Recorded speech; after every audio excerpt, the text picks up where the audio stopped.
สิ้นใจจะอยู่หรือไปช่วยอธิบายให้ชัดเจนเรื่องที่ผ่านมาหักสองเฮา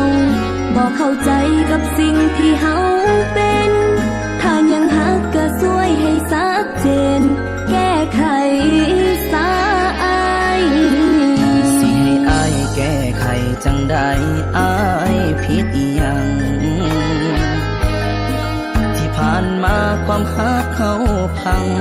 นั่นเป็นย้อนภัยผิดหรือถูกน้องก็หูดีเกือบ1 ปีอยู่กันมาได้หากมันฟื้นใจ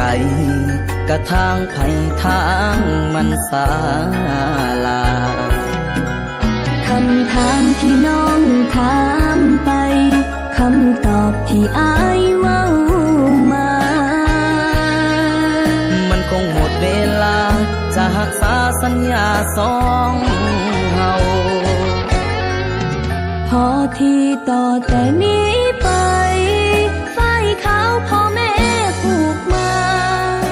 ขาดเฮาบ่เป็นสาญาสิดึงทิมสาแก้ผูกเผาไฟคืนหักคืนใจให้กันตั้งหลักเริ่มสู่ทางใหม่หากอายว่าน้องหลายใจก็หาคนใหม่คนที่อายพอความหู